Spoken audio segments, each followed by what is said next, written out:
रुझानों में कांग्रेस की सेंचुरी, और वो तो हमने पहले ही दिखा दिया है, नंबर्स उनकी सेंचुरी बन गई। धर्मेंद्र यादव आजमगढ़ में आगे चल रहे हैं। रुझानों में कांग्रेस 100 के पार। इलेक्शन कमीशन की तरफ से जब ऑफिशियली जो जानकारियां दी जा रही हैं वो भी बड़ी बातें हम आपको बता रहे हैं। चुनाव आयोग के आंकड़ों में कांग्रेस 100 के पार, लेकिन ये शुरुआती रुझान है, ये याद रखिएगा। कई राउंड्स की वोटिंग काउंटिंग होती है, जिसमें 3-4 राउंड अब तक हो गए होंगे शायद कई जगहों पर, लेकिन 20-21 राउंड्स होते हैं, तो थोड़ा सा इंतजार और करना होगा। इतना तो जरूर है कि आखिरी गेंद तक, जिसको कहते हैं पॉट बॉयलर, वही स्थिति अब बनती हुई चली जा रही है। 289 सीटों पर इंडिया आगे है, तो इंडिया गठबंधन 225 सीटों पर है, 107 पर कांग्रेस, 238। और अब बिहार के नंबर्स आपको दिखाते हैं इस हेलीकॉप्टर के जरिए, सीधा स्टूडियो में उतरकर पहुंचकर आपको दिखाते हैं कि पटना, पाटलिपुत्र और बिहार की अन्य 37 सीटें, कुल मिलाकर 39 सीट्स। ये सीटें क्या कह रही हैं, क्योंकि पिछली बार 39 आउट ऑफ 40 आई थी एनडीए की, और इस बार मामला बड़ा फिसलता हुआ दिख रहा है, एकदम स्लिपरी काउंट में है। थोड़ा इंतजार करिए, बहुत क्लोज फाइट है इस बार, ये मैं मानने को तैयार हूँ कि जो भी संघर्ष वहाँ चुनाव का रहा है, विपक्षी गठबंधन और जो एनडीए का गठबंधन है, उसमें संघर्ष बहुत क्लोज मार्जिन का है। थोड़ा इंतजार करेंगे, 5वें राउंड के बाद चीजें साफ हो जाएंगी। 5वें राउंड के बाद चीजें साफ हो जाएंगी। जैसे मैं उदाहरण दूं, उपेंद्र कुशवाहा मात्र 3000 वोट से पीछे चल रहे हैं राजा राम सिंह माले से, तो ये 5वें राउंड आते आते चीजें बहुत स्पष्ट होंगी। ठीक है, ये स्पष्ट है, और इससे आप देखेंगे जो कह रहे हैं हमारे भाई कि 5वें राउंड में स्पष्ट होगा। अब क्या स्पष्ट होना है, वहाँ तो बीजेपी फंस गई, उत्तर प्रदेश और बिहार उत्तर प्रदेश के रास्ते ही दिल्ली का रास्ता सत्ता का तय होता है, और बिहार और यूपी में हमने बीजेपी को, एनडीए को रोक दिया। ये हम दावे के साथ, गारंटी के साथ कह रहे हैं। एनडीए 290 पर, इंडिया गठबंधन अभी 290 देखिए, वो कम हो रहा है, 224 हमारा पहुंच रहा है। वो 400 पार वाला जो हवा था 2 दिनों तक, वो तो खत्म हो गया ना, उसका तो हवा निकल गया। तो ये इंडिया अब आप देखिए 2 घंटे हो जाएगा हमारा, देखिए हम 300 से पार जाएंगे। 295 प्लस कहा है, वो होकर रहेगा। बड़ी खबर इस वक्त की आपको बता दें, बिहार में भी इंडिया गठबंधन की परफॉर्मेंस गजब की हो रही है। 6 सीटों पर आरजेडी आगे, और इसी के साथ उनके नंबर्स भी हम आपको दिखाते हैं। ये देखिए, इंडिया गठबंधन आगे थी, अब 6 पे आ गई, ठीक है, 7 से 6। आप एक इधर से उधर खिसकने पर खुश हो लीजिए, लेकिन ये भी याद रखिए कि उत्तर प्रदेश की 80, एक सेकेंड, उत्तर प्रदेश की 80, बिहार की 40 हो गई 120। 120/272 जब आप करते हैं तो 44%, जो आपका बहुमत का आंकड़ा है, उसका 44% सीट्स तो यही 2 राज्य से है। यहाँ पर जो अच्छा करेगा उसके नंबर्स तो स्वाभाविक है कि बहुत तेजी से भागेंगे। 11 सीटें इनकी यहाँ पर दिखाई दे रही हैं। 0 से अगर आरजेडी 6-7 पर पहुंचती है, मिस्टर रागी, नहीं, इसमें कोई दो राय नहीं है। सब कोई मान रहा था कि भारतीय जनता पार्टी का पूरा जो गठबंधन है, बिहार में कम से कम 32 सीटों तक जीतेगी, और 7-8 सीटें, मुझे लगता है मूलतः वही आंकड़ा वहां पर रहने वाला है। सबसे हैरान करने वाली बात जो हो रही है वो उत्तर प्रदेश का आंकड़ा है।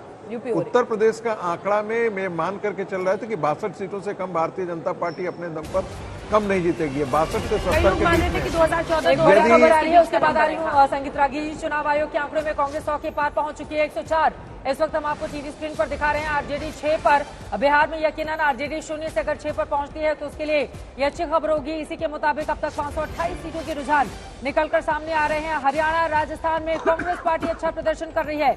राजस्थान में 25 सीटें हैं, हरियाणा में 10 सीटें हैं। हरियाणा में क्लीन स्वीप, राजस्थान में क्लीन स्वीप बीजेपी की ओर से किया गया था, लेकिन यहाँ पर राहुल गांधी रायबरेली, वायनाड दोनों जगहों से आगे चल रहे हैं। और खबर यह आ रही है कि 10 जनपद वो पहुंच चुके हैं। जोधपुर से गजेंद्र सिंह शेखावत, भारतीय जनता पार्टी के नेता उम्मीदवार, आगे चल रहे हैं। जोधपुर से गजेंद्र सिंह शेखावत आगे हैं, लेकिन राजस्थान में कांग्रेस पार्टी अच्छा करती भी इस वक्त दिखाई दे रही है। और यहाँ पर हम आपको दिखा रहे हैं बहुमत के 543 के अब तक के जो रुझान निकलकर सामने आए हैं। 290 पर एनडीए, इंडिया 223 पर, और यहाँ पर अलग अलग राज्यों में बीजेपी को झटका लगता हुआ उत्तर प्रदेश में क्या ये देखेंगे। लेकिन छिंदवाड़ा से काफी उम्मीद थी, छिंदवाड़ा से कांग्रेस को उम्मीद थी, अब जो है सो है, लोगों का फैसला है। अभी आपको सर क्या उम्मीद है मध्य प्रदेश में और देश में?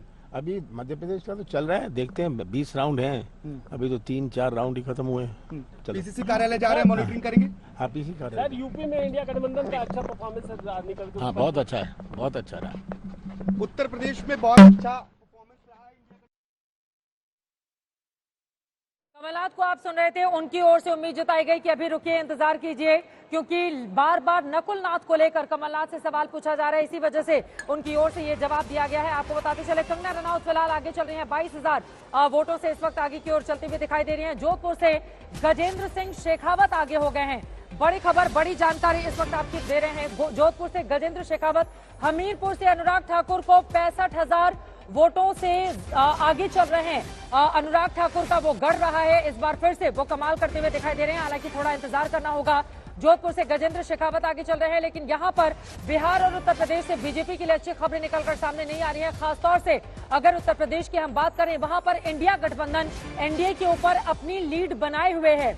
राहुल गांधी रायबरेली से 40,149 वोटों से आगे चल रहे हैं। बड़ी खबर इस वक्त की आपको दे रहे हैं। स्मृति ईरानी 19,177 वोट से पीछे चल रही हैं। स्मृति ईरानी के लिए कतई अच्छी खबर नहीं है, क्योंकि राहुल गांधी वहां से उम्मीदवार जब नहीं बनाए गए तो उनकी ओर से लगातार तंज कसा जाता रहा कि हार के डर से उन्होंने अमेठी की सीट छोड़ दी है।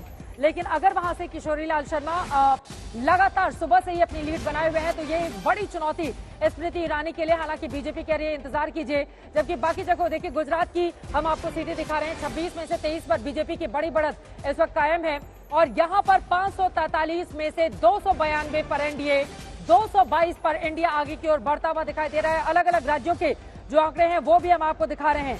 आपको बताते चले कि गोरखपुर से रवि किशन शुक्ला फिलहाल आगे हो गए हैं और 16,382 सीटों के वोटों की लीड उनको मिल गई है। राजीव चंद्रशेखर इस वक्त आगे चल रहे हैं तिरुअनंतपुरम से। बड़ी खबर ये है, शशि थरूर पीछे चल रहे हैं, राजीव चंद्रशेखर यहां पर आगे चल रहे हैं। संबित पात्रा भारतीय जनता पार्टी के पुरी से उम्मीदवार आगे चल रहे हैं, जबकि वहां पर बीजू जनता दल के अरूप मोहन पटनायक वो पीछे चल रहे हैं। 12,638 वोटों से पुरी से आगे चल रहे हैं संबित पात्रा इस वक्त। और अलग अलग हिस्सों की लगातार जो भी आंकड़े निकलकर सामने आ रहे हैं दिखा रहे हैं। महाराष्ट्र में यहाँ पर कांटे की टक्कर देखने को मिल रही है बीजेपी के लिए। बिहार, महाराष्ट्र, राजस्थान और उत्तर प्रदेश से अच्छी खबरें निकलकर सामने नहीं आ रही हैं। माना जा रहा था उत्तर प्रदेश में बीजेपी अच्छा प्रदर्शन कर सकती है, क्योंकि एक तरफ राम मंदिर का बड़ा मुद्दा था, तो वहीं दूसरी तरफ नरेंद्र मोदी जो खुद ही हैट्रिक लगाने के लिए वाराणसी से उम्मीदवार भी हैं, और गोरखपुर से योगी आदित्यनाथ गढ़, यानी कि पूरे पूर्वांचल आरएलडी के मिल जाने के बाद पश्चिमी उत्तर प्रदेश, मध्य यूपी राम मंदिर के मुद्दे को लेकर, तो बुंदेलखंड में भी तमाम दूसरे मुद्दे पर बीजेपी को उम्मीद थी कि वो अच्छा करती हुई दिखाई देगी। लेकिन वहां पर भारतीय जनता पार्टी के लिए अच्छी खबर कतई निकलकर सामने नहीं आ रही है।